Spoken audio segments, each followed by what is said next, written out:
Lecture de l'Évangile de Jésus-Christ selon saint Matthieu.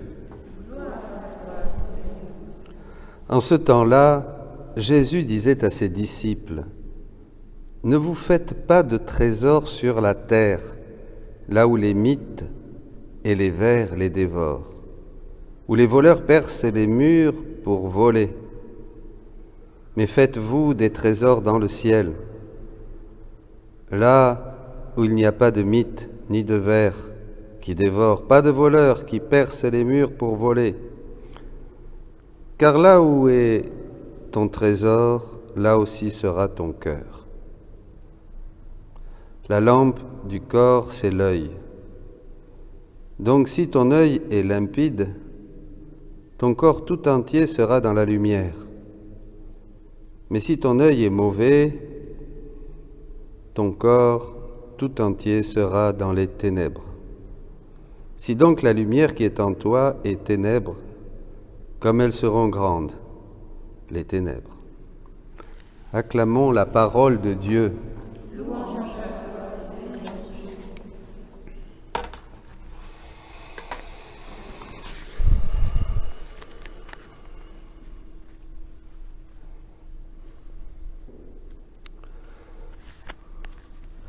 La parole de Dieu, la parole de Jésus dans les évangiles a un potentiel, elle se déploie et peut se déployer infiniment. C'est une petite graine qui devient un arbre immense. Et il y a toujours de nouveaux filons, de nouvelles richesses, de nouvelles choses que le Saint-Esprit peut nous enseigner si notre œil est pur, si notre vue est limpide. Et Jésus dit que les yeux de l'âme, c'est la divine volonté, bien sûr. On ne peut voir vraiment les choses qu'en cherchant, désirant et en laissant la divine volonté régner en nous, puisque non, elle nous donne la vision de Dieu. Mais revenons à cet évangile qui est d'une très très grande richesse, le trésor. Jésus parle de ce trésor. Alors je vais prendre quelques points qui m'ont semblé importants en méditant cet évangile que j'aime beaucoup, et qui prend tout son sens, bien sûr, qui manifeste, qui resplendit, qui brille à la lumière de la divine volonté. D'abord, comme introduction, qu'est-ce que c'est que le trésor, ce trésor que nous devons chercher ? Bien, d'abord, avant de parler de d'autres petits trésors qui sont contenus dans le trésor c'est le livre du ciel. Le trésor, ce sont les connaissances que Jésus donne à Louisa et qui nous illuminent sur absolument tous les sujets, toutes les choses du ciel et de la terre. Jamais chose semblable n'a été vue, d'ailleurs le dit Jésus, jamais. Jamais nous savions tant de choses, jamais nous ne connaissions ces mystères nous avaient été dévoilés, ces mystères depuis toute éternité cachés, dira saint Paul, ça y est, qui est maintenant dévoilé pleinement, ces temps qui sont les derniers. Donc voilà, les principaux, Jésus dira, les connaissances formeront les voies, disposeront la terre à recevoir le royaume, elles formeront les cités, serviront de télégraphe, de téléphone, de service postal, de trompette, pour communiquer de ville en ville, de créature en créature, de nation en nation. Les importantes connaissances sur ma divine volonté, les connaissances sur ma volonté mettront dans les cœurs l'espérance, le désir de recevoir un bien si grand. Et ailleurs, au volume 25, « Ma fille, quel trésor t'a été confié avec ces nombreuses vérités que je t'ai dites sur ma divine volonté. » Un trésor qui a sa source dans le sein de la divinité et qui donnera de la lumière sans jamais s'arrêter, au volume 25. Voilà. Encore, comment est-ce possible de ne pas aimer celle qui nous a servi de porteuse, c'est-à-dire Louisa, mais maintenant chacun de nous, pour opérer tant de merveilles? Que ne donnerions-nous pas à cette créature? Vous voyez, elle est la première en sainteté, la première en beauté, la première en amour. Nous entendons notre écho, notre souffle dans son souffle. Cette créature ne prie pas, elle prend plutôt ce qu'elle veut dans nos divins trésors. Elle ne prie pas, elle prend. On prend en Dieu dans la divine volonté. Par conséquent, que la vie dans notre divin vouloir te tienne toujours à cœur. Donc le trésor, d'abord, c'est le livre du ciel. C'est la caverne d'Ali Baba. Voyez, c'est ça. Alors, il faut trouver la caverne, le château, le palais. Et après, bon, bien sûr, on va aller de merveille, d'émerveillement en émerveillement, en passant d'un salon à l'autre, d'une pièce à l'autre, d'un jardin à l'autre. On ne finira jamais de s'émerveiller, et c'est ce qui se passera dans le ciel. Voyez. Donc le trésor, c'est tout ce que Jésus nous a révélé. D'ailleurs, il le dit, je n'ai jamais révélé ça. C'est vraiment la parole, l'évangile du royaume de la divine volonté. Je vous annonce une grande joie qui va soutenir toute la Bible, tout le Nouveau Testament, et qui va expliciter, comme dira le catéchisme, ces trésors infinis. Voilà. Alors, ça c'est la base. Alors maintenant, entrons. On va en prendre un ou deux, comme ça. Voilà, pour un peu et puis, bon, ça peut vous servir comme guide de lecture. Alors, dès le début, dans les premiers volumes, du 1 à 10, donc, qui, vous savez bien, manifeste, et Jésus reprend tout le chemin de la rédemption, toutes les formes de sainteté qu'il va présenter pour préparer Louisa à entrer dans la divine volonté. Il parle dans le livre 2. Alors je vous conseille le texte, je ne vais pas le lire en entier parce qu'il est assez long, mais merveilleux, mais bon, on va faire une heure d'enseignement. Volume 2, donc volume 29, chapitre 2, volume 2, 29 octobre 1899. Jésus pose les bases et il va dire, il prend Louisa, il l'étreint il la transporte hors de son corps, et elle dit, dans cette étreinte, j'ai compris plusieurs choses. Donc on est au début, on est au livre 2. J'ai compris plusieurs choses, surtout qu'il est absolument essentiel de se dépouiller de tout si l'on veut reposer librement dans les bras du Seigneur et pouvoir entrer et sortir de son cœur avec la facilité et la volonté pour ne pas devenir un fardeau pour lui. Donc il faut se dépouiller de tout, c'est bien ça. Ne se faire aucun trésor sur la terre. Parce que là, les mythes, les vers vont les dévorer, les voleurs vont percer les murs pour voler. Donc c'est très clair là déjà. Vous voyez, ce sont les bases. Il faut se dépouiller. Et nous savons bien, nous retrouvons ça dans toute la tradition mystique, carmélitaine, dominicaine, le dépouillement est la base. Voilà. Mon cher et unique bien, dira Louisa, je te demande de me dépouiller de tout, car je vois bien que pour être revêtu de toi, pour vivre en toi et pour que tu vives en moi, il ne doit pas y avoir la moindre chose en moi qui ne t'appartienne. Plein de bienveillance, il me répondit, ma fille, pour que je puisse venir habiter dans une âme, l'essentiel est qu'elle soit totalement détachée de toute chose. Sans cela, non seulement je ne puis demeurer en elle, mais aucune vertu ne peut s'installer en elle. Dès que l'âme est dépouillée de tout, j'y entre, et avec elle, nous construisons une maison. Et alors là, Jésus va montrer avec quel matériel il faut construire la maison. Les fondations s'appuient sur l'humilité. Ensuite viennent les pierres. La mortification est cimentée avec l'or de la charité. Les murs sont érigés. En moi, comme un peintre expert, j'y applique une excellente peinture constituée des mérites de ma passion et des magnifiques couleurs fournies, etc., etc. Alors là, c'est magnifique. Cette maison, plus loin, devra être décorée de trésors formés de saints désirs et de larmes. Ça, c'est important parce que dans la mystique que l'on connaît, le désir, et le disait Sainte Gertrude, le disait Saint Augustin aussi, le désir est vraiment le moteur qui va nous unir et nous jeter dans les bras de Dieu, dans le désir de notre bien-aimé, le désir de notre Jésus, le désir d'être en lui, d'être avec lui, et lui en nous. Donc ça, et qui va nous conduire aux larmes, au repentir, à la supplication, à la prière telle que nous la connaissons. Donc vous voyez, on est déjà, dès le début, Jésus va planter ce décor à Louisa et il va reprendre un petit peu tout ce que nous connaissons et tout ce que nous avons médité dans toute cette richesse des saints qui nous ont accompagnés depuis 2000 ans. Alors après, Jésus va dire que le grand trésor, évidemment, c'est la croix. Le grand trésor, c'est la croix. Un jour, Louisa était là et il la plaça sur sa poitrine et immédiatement, elle entra dans son cœur et il dit « Ma fille, la croix est un trésor et l'âme est la place la plus sécurisée pour garder ce précieux trésor. Cette place est la plus sûre par sa patience, sa résignation et ses autres vertus. L'âme est devenue apte à recevoir ce trésor. Les vertus, spécialement la patience, sont des verrous protégeant l'âme des voleurs. » Donc le grand trésor, finalement, c'est quand même, il va nous venir de la croix.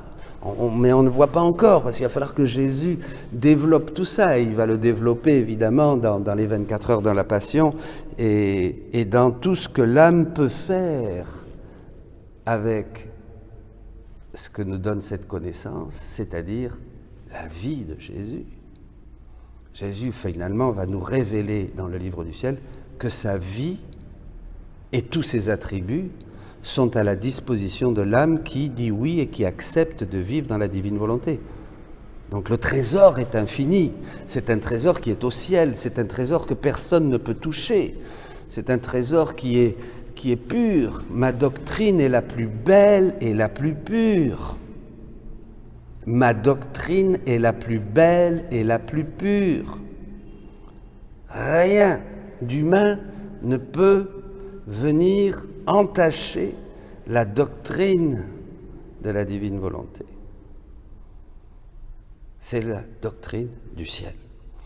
Alors, la passion. Me trouvant dans mon état habituel, je m'unissais à notre Seigneur. En fondant, écoutez bien parce que c'est déjà pratique là, comment on s'approprie ce trésor, ces trésors. En fondant mes pensées, mes battements de cœur, mes respirations et tous mes mouvements avec les siens, avec l'intention d'aller vers toutes les vertus pour leur communiquer tout cela. De plus, comme j'étais uni à Jésus dans le jardin des Oliviers, je donnais à chaque créature, ainsi qu'aux âmes du purgatoire, les gouttes de son sang, ses prières, ses souffrances et tout le bien qu'il faisait. Elle donne tout. Elle prend tout, elle donne tout, l'âme dans la divine volonté, en se fondant. Voilà, c'est pour ça que l'acte le plus grand que peut faire une âme, dit Jésus, c'est se fusionner dans la divine volonté. L'acte le plus grand, le plus solennel que l'on peut faire, c'est tout simplement fusionner dans la divine volonté. C'est ça, en fondant mes pensées, mes battements de cœur, mes respirations, avec tout. Avec tous les siens, tous ces mouvements avec les siens, avec l'intention d'aller vers toutes les créatures, comme Jésus, c'est les mêmes intentions que Jésus. Donc elle fait ça, et elle distribue à tous. Elle donne toutes ses souffrances comme remède pour tous. Ça, c'est ce que fait Louisa, mais c'est ce que nous faisons. C'est extraordinaire. Voyez le trésor, là ça prend des dimensions absolument impressionnantes. Alors bon, je continue. Un peu plus loin. Alors Jésus lui dit, j'ajoute aussi que chaque fois que ma passion est rappelée, elle qui est un trésor, à la disposition de tous, c'est comme si on la mettait sur un distributeur pour la multiplier et la distribuer pour tous, pour le bien de tous. Volume 8, 21 novembre 1907. Et Jésus explique que dès que sa passion est rappelée, dès qu'on pense, il le dit d'ailleurs ailleurs, si tu penses une fois à ma passion, je te visiterai une fois et je vais inonder ton âme. Si tu penses 2 fois, je le ferai 2 fois. Si tu penses 3 fois, je le ferai 3 fois. Si tu penses 100 fois, 1000 fois, je le ferai 1000 fois. Je t'inonderai, je créerai, je ferai jaillir des fontaines en toi. Et là, il dit que dès que sa passion est rappelée, elle qui est un trésor, à la disposition de tous, c'est pour ça que c'est un trésor, parce que c'est à la disposition de tous aussi, et c'est comme si on la mettait sur un distributeur pour la multiplier, la distribuer pour le bien de tous. Quand même extraordinaire. Il dit ailleurs, alors, prenez un autre texte là, parce que je veux centrer, parce que le trésor, au cœur de cette caverne, au cœur de toutes ces révélations, bien sûr, qui sont toutes des trésors. C'est le trésor, c'est le livre du ciel, je vous disais. Bien sûr, Jésus va expliquer que le trésor des trésors, c'est sa passion. Enfin, c'est toute sa vie, parce que la passion de Jésus a commencé dès le sein de Marie, durant 9 mois, et jusqu'à sa mort sur la croix. Donc en fait, c'est toute la vie de Jésus qui est une passion. La passion n'est pas limitée, nous le savons, au dernier moment de la vie du Seigneur, puisqu'il a dit que déjà, durant sa vie cachée, il refaisait l'homme, et chaque acte que nous avons fait, de toutes les générations, lui coûtait une mort. Bon. Ma fille, toutes les fois que l'âme pense à ma passion, chaque fois qu'elle se souvient de ce que j'ai souffert, ou qu'elle sent de la compassion pour moi, l'application de mes souffrances est renouvelée en elle. Mon sang surgit pour l'inonder, mes plaies la guérissent si elle est blessée, ou l'embellissent si elle est en santé. Tous mes mérites l'enrichissent. L'effet que produit ma passion est surprenant. C'est comme si l'âme déposait en banque au ciel. Faites-vous un trésor dans le ciel. Là, il n'y a rien, personne ne va le toucher. Déposez en banque tout ce qu'elle a accompli et souffert pour recevoir le double en retour. C'est bien ça, l'Évangile. Faites-vous un trésor dans le ciel. Mais c'est ça. Mais on peut mettre dans le ciel, on peut engranger, on peut mettre à la banque du ciel que des choses qui sont divines. Quelque chose qui est humain, ça ne rentre pas au ciel. Vous êtes d'accord avec moi ? Donc comment on peut faire du divin avec la divine volonté, puisque c'est le système opératif pour travailler en mode divin. Donc là, avec la divine volonté, nous allons mettre tous nos actes, mais Jésus dira, mais il ne faut pas chercher de grandes choses, des petits actes. Balayer, il dira, allumer le feu. Voyez ? Et tout ça, hop, on le met dans la banque du ciel. Alors là, personne ne le touchera, on a un compte, c'est extraordinaire, extraordinaire. Et on reçoit le double. Ainsi, tout ce que j'ai réalisé et souffert rejaillit continuellement sur les hommes, comme le soleil offre constamment sa lumière et sa chaleur à la terre. Ma façon d'agir n'est pas sujette à l'épuisement. Mais Dieu merci. Tout ce qui est nécessaire, c'est que l'âme le désire. Aussi souvent que l'âme le désire, elle reçoit les fruits de ma vie. Si elle se souvient de ma passion 20, 100 ou 1000 fois, autant de fois elle jouira de ses effets. Combien peu en font leurs trésors ? Les trésors. Combien peu en font leurs trésors ? Mais non, on a un trésor. Déjà, le fait que l'homme existe et que nous soyons vivants et que nous recevions sans cesse le mouvement, l'être et la vie de Dieu, déjà c'est extraordinaire. Mais avec cet extraordinaire de notre existence, voilà, des quelques années, au lieu de profiter, c'est ça que dit l'Évangile, au lieu de profiter au maximum de ce trésor pour engranger pour l'éternité, pour avoir un compte dans le ciel, un trésor dans le ciel qui va être éternel et qui va être source de grâce infinie, ah ben non.